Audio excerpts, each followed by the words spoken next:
Jai Prabhuji. Greetings and welcome to the Retroprogressive Institute. This is our course on the book Tantra Liberation in the World by Prabhuji. Today we are going to continue speaking and delving into the first chapter of the book, which is the Tantric vision. In our previous class, we explored the Tantric perspective on the unity of life. Okay, remember that we spoke about the metaphysics of Tantra, how everything comes from an unity. It's a manifestation of that unity. And in that previous class, we emphasized how this philosophy transcends different traditional dichotomies between the human and the divine, the spiritual and the material. Rather than seeing them as opposites, Prabhuji shares how they are in fact polarities of the same phenomenon. We also analyze how Tantra emphasizes integration and acceptance as fundamental principles, contrasting with other religious traditions that often view the body and desire as obstacles to the sacred. Instead, this path invites us to embrace every aspect of our existence as part of an indivisible whole. In this session, we are going to delve deeper into this proposal, focusing on the concept of desire. To this end, we will explore key excerpts that we can find in the book, in the text. And these are going to invite us to reflect on how Tantra approaches desire from a perspective of conscious acceptance. And it's going to move away from the condemnation and repression that often characteristic of other views. This approach offers us an opportunity to consider desire as a natural force that, when it's understood and explored, can be integrated into our retroprogressive path. Let us then read the section that we are going to be discussing during our class. Tantra does not advise separating what is from what should be. Its teachings do not portray a conflict between who we are and what we are expected to be, nor do they permit distancing the mundane from the divine, the low from the high, the material from the spiritual. Tantra does not hold any repressive attitudes that promise transcendence at the cost of suffocating our own energies. Instead of halting passion with a warlike affection, it encourages us to wisely utilize the energy that abides in our desires. The Tantric vision is peaceful and devoid of aggression. Ahiṁsā, or nonviolence, lies at its foundation. It is not hostile toward any aspect of the human phenomenon. Tantra's message is one of unconditional acceptance, free of antagonism. A Tantrika lovingly interacts with the energy hidden behind desires. Our attitude toward cravings, passions, yearnings, and ambitions will eventually influence the way we relate to ourselves. Unconditional acceptance creates faith and self-confidence, while condemnation only produces a guilt complex. Tantra does not judge our human energies as harmful or evil, but advises us to accept them as simple natural forces.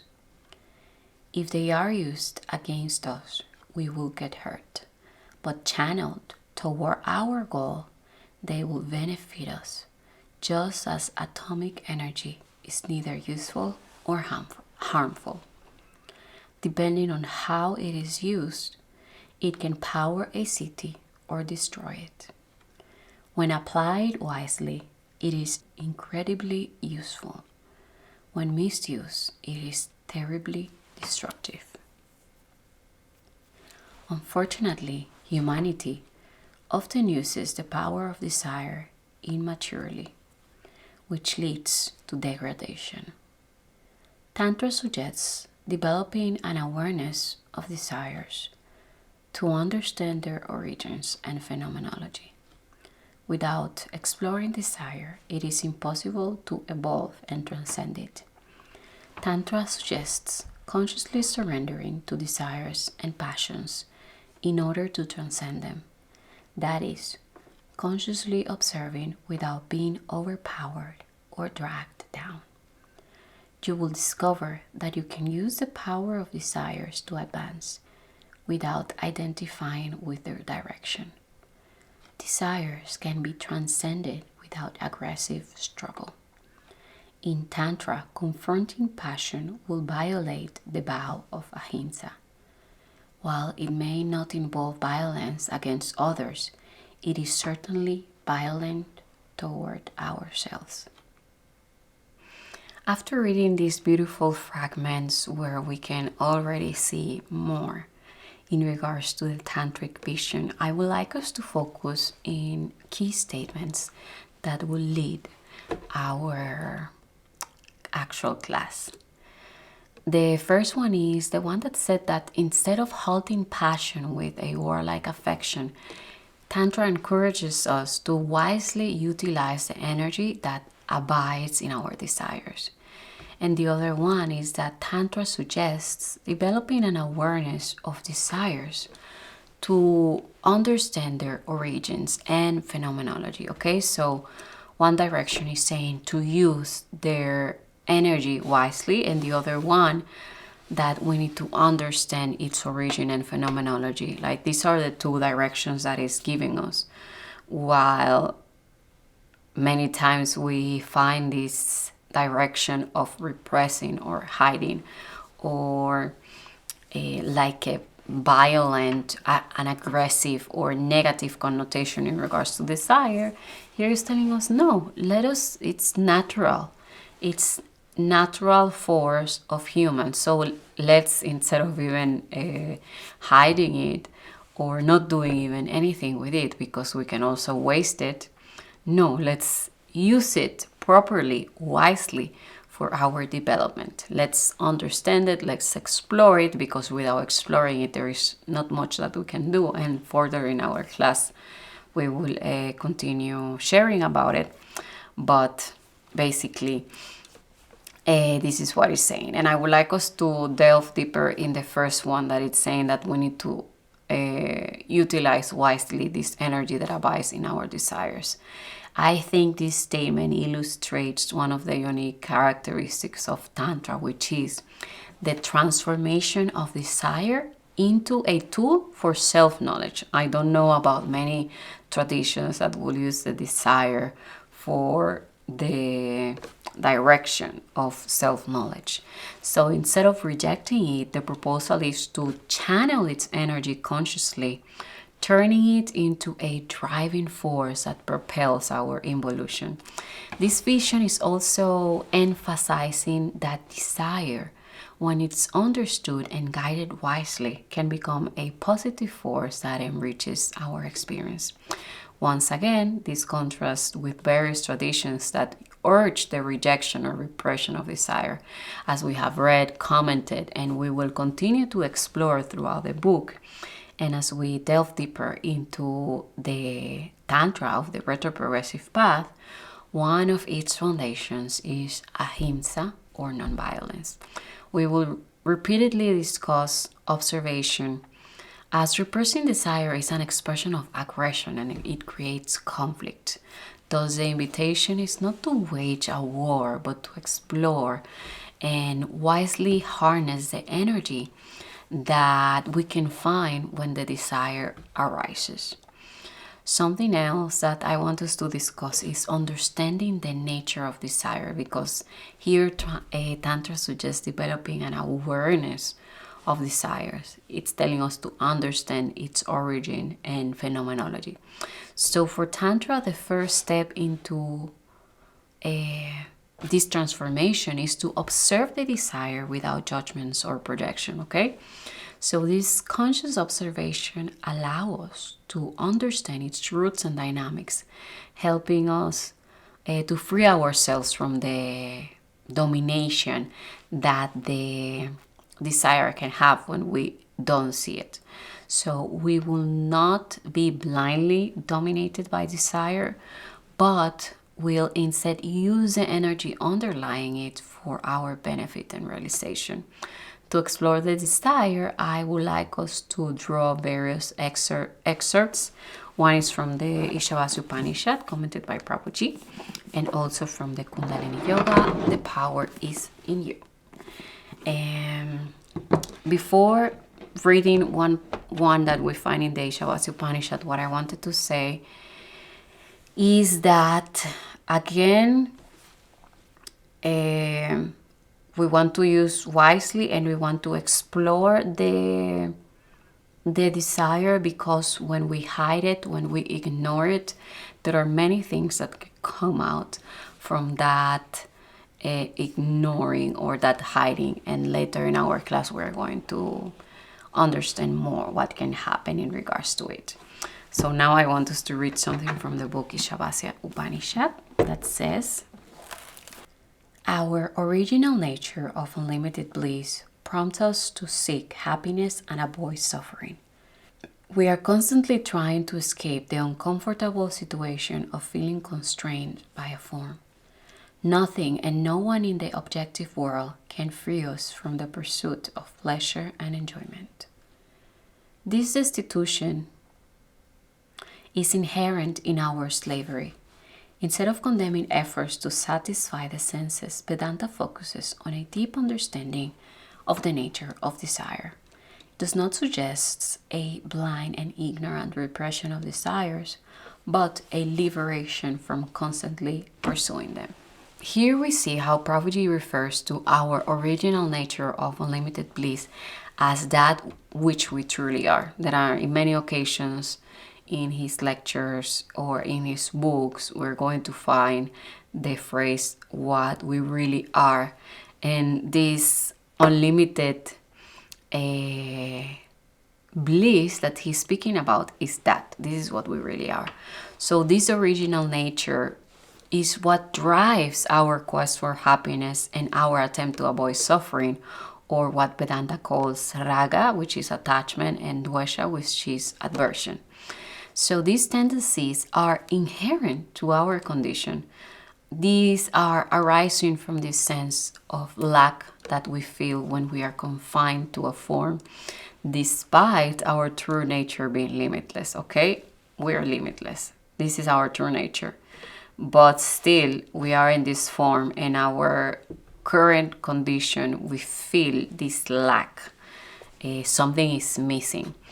But Vedanta brings us the same invitation as Tantra. It says that rather than rejecting or repressing this sensation of lack, or even fighting against it, we are invited to embark on a journey toward liberation.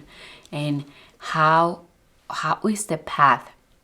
How is this journey toward liberation? It is by applying observation and seeing things as they are. We don't want to project or to impose something, but to observe the desire. Then there is another verse, very beautiful, from the same part that we just read. It says in Sanskrit, Apurjamanam achala pratishtam samudram apaha pravishanti yadvat tadvat kamayam pravishanti sarve shashanting abnoti nakama kami. Just as innumerable rivers flow in the ocean, which is full and remains calm, peace can be attained only by those who remain undisturbed despite the various desires flowing into their mind, but not by those who always strive to satisfy their desires. This is the verse 70 in the second chapter of the Bhagavad Gita. Conscious observation does not involve repressing desire, but recognizing it in its essence. And this recognition is going to enable us to use desire as a tool for transcending limitations and reconnecting with our essential nature. But pay attention to the verse that we just read in from the Bhagavad Gita that is telling us, like, the sea is full of different currents and different rivers, but it remains calm, like it's still the ocean, the sea.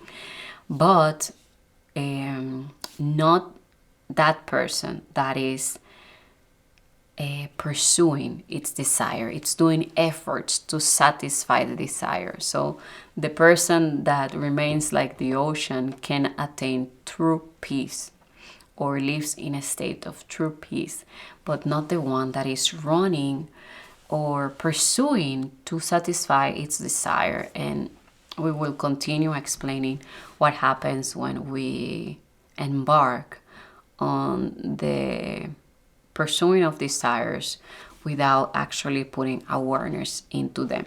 Before that, I would like to bring more context in regards to the desire, which does not arise in isolation, but it's part of a broader process, and Prabhuji explains it in detail in the same book, the commentary to the Ishavasya Upanishad.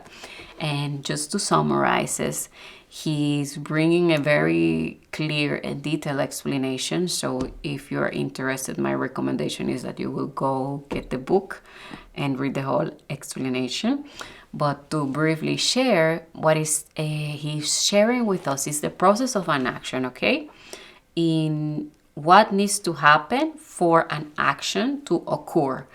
And he tells us that the first step is knowledge, or jnana, because every action begins with a perception or an idea that is rooted in prior experiences. Then comes the desire, or icha. There is attraction or aversion toward an object that arise from these past experiences, and then that is what gives rise to the desire. Either I want to escape or pursue or go towards certain object that causes me pleasure, and only then this desire is arising from these previous or past experiences. Then there is a will to act, which is pravritti. And here the desire is generating this intention to take certain action. Then comes the effort, which is chesta. The intention translates into concrete actions. And the action itself is the last step, which is karya, that the action occurs, and it's going to leave an impact on our karma. As we know, everything that we do leaves an imprint, okay? And not only when we do something, when there is an actual action, but also in our thoughts in more subtle levels, as we're going to continue speaking about very soon. There is something that says here in the book that every action is a projection of a desire that originated it, and the manifestation on the gross level of movements that are produced at far subtler levels, okay? So what we see is that this process demonstrates how desire acts as a seed influencing our decisions, our actions, and is also shaping our experiences, okay? So the desire is like that seed that it's influencing our decisions. And there is certain danger when we ignore the desires and they are unconscious. When the desire is neither understood or observed, it can lead to destructive behavior patterns. The constant pursuit of pleasure generates dependency and alienates us from our true nature. So this cycle perpetuates dissatisfaction and prevents us from achieving our inner peace. So this issue aligns with different insights from modern psychology, which recognizes how addictions and compulsive behaviors can stem from unexamined and misunderstood desires. So the invitation is, once again, to observe and sublimate the desires. We already see how addictions and different disorders can come from repressing desires, from ignoring different desires. They can be manifest in many different levels in our actions, in our behavior, and it can go to the extreme of developing very harmful behaviors, very harmful disorders in our character. So if the direction is to observe and sublimate the desire, how can we make that happen? Is there something that we can actually do for it? And I feel the Bhagavad Gita once again comes and gives us a certain guidance with the verse 59 in the chapter 2 that says, Vishaya vinivartante naraharasya dehina rasobarjam rasopyapsya param drishtva nivartate. This part we find it in the Kundalini Yoga. This is where we got this verse from, that is in the second chakra, which is speaking about the pleasure and how we can degrade ourselves when we pursue it blindly, when we pursue pleasure blindly. The meaning of this verse, or the translation, is that the objects of the senses withdraw from one who abstains from them, but not the desire to enjoy them. However, even that desire disappears in one who has experienced the Supreme. What is telling us this? There is a lecture that I very much like from Prabhuji, from the many that I like. He is speaking in regards to renunciation. And I feel it's very connected to this verse that is telling us someone can try to ignore or repress its desires, and they can actually succeed. Like, they will not go after the desires, but the feeling, the desire to enjoy continues there, okay? It doesn't leave them. But someone who has experienced the divine, even that desire disappears.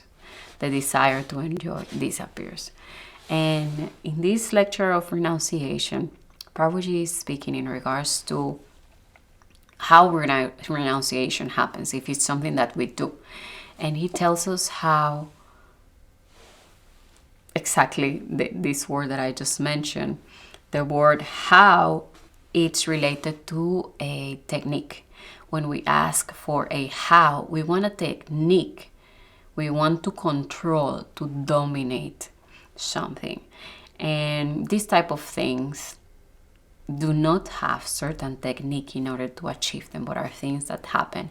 And in regards specifically to renunciation, he spoke in regards to a deep understanding, a comprehension, and then with certain maturity, the understanding, then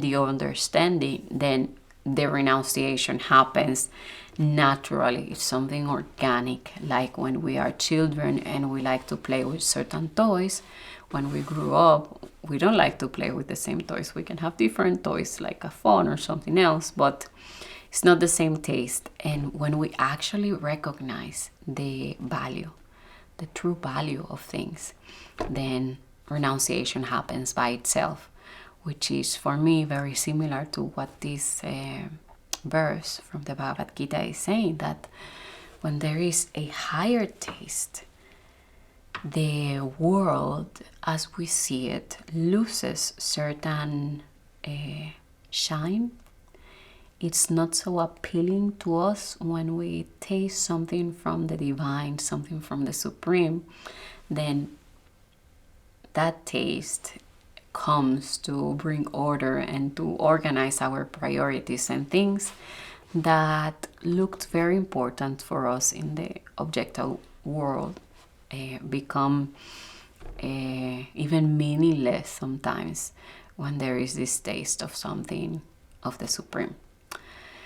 So now, to finalize, I want to read another fragment from the Tantric vision, which is bringing the attitude that Tantra has in regards to the body which, as we are going to continue to see, has a very important, relevant role in the vision, in the tantric vision, and something else in regards to desire, which is connecting it to the future. And it says, the tantric vision favors a loving acceptance of who we are.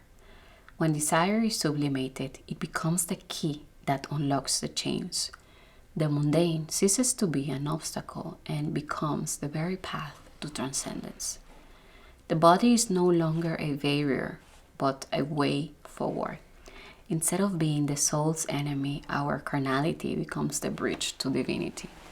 The body no longer conflicts with the spirit and once again becomes the temple where God resides. Then we realize that the body, or sharira, allows the self to perceive itself. Desires are nourished by the future and can only exist in our fantasies. Since desires live in tomorrow, they make us sacrifice the present moment for an imaginary goal. But if we establish ourselves in the now, our desires naturally evaporate.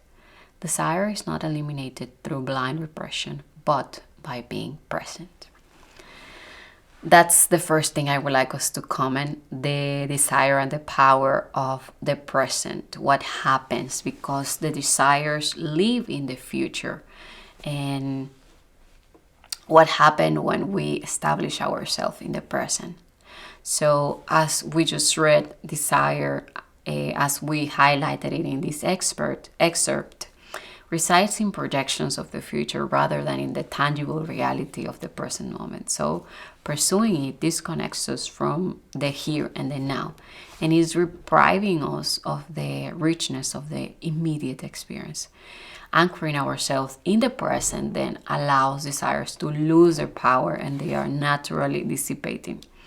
The practice of presence, of full presence, awareness in the present, is going to liberate us from this illusion and is enabling us to engage with life as it truly is, which is free from the burdens of future fantasies. Then the other part that I would like us to comment is in regards to the body. Here, Prabhuji emphasizes the significance of the body as an essential means of transcendence. Unlike some traditions that perceive the body as an obstacle or the enemy, Tantra considers it a vital instrument for recognizing our true nature. And it's also the place where the self can perceive itself. We see that the beautiful sentence that says that the body is no longer in conflict with the spirit and once again becomes the temple where God resides. And I found it beautiful to see the body as a temple of the divine. Like, this is why there are many traditions that are investing so much in the food that we enter to the body. What type of food? Not only food is in the very gross level, but the thoughts, what we listen to, what we see, everything is so important to keep this temple as pure as possible for the divine to reside in it. So from this perspective, everything we possess, including our body, can become a powerful tool for realizing what we truly are. So the tantric path proposes this unconditional acceptance, which extends also to the body, and is going to dissolve the conflict and separation between the material and the spiritual, the carnal and the divine. So the body is no longer viewed as a limitation, but is going to become an essential stage on our evolutionary journey towards full realization. This perspective invites us to embrace our humanity as an integral part of our connection with the divine. To conclude, the Tantric vision challenges the conventional dichotomies and offers a path that emphasizes the acceptance and the integration, and is inviting us to move beyond the rejection of our desires, bodies, and humanity, and is proposing us instead that these aspects can serve as tool for self-realization, okay? It's telling us that by observing desires without judgment, we can transform them from sources of bondage into pathways to freedom. Similarly, then the body that is often vilified by various traditions in Tantra is celebrated as a sacred vessel through which the divine can be experienced. Then this integration aligns not only with this ancient wisdom, but also with the contemporary psychological approaches that emphasize this holistic well-being. So by recognizing and embracing the interplay of our different physical, emotional, and spiritual dimensions, we are going to be better equipped to navigate life's complexities and also its clarity and with purpose. So ultimately, the Tantric perspective encourages us to embrace life in its fullness. It's fostering this sense of unity that is going to transcend dualities, and then it's going to lead us to a deeper connection with our true sense, with our true essence, when we transcend or even break the dualities that usually build our perspective on the world, and we adopt the tantric vision, which fundaments in unity. We can get closer to our true nature, to the reality of what we are. Thank you very much for joining us today. We are going to continue in our next class, finalizing this first chapter of the Tantric vision. Thank you. Jai Prabhuji.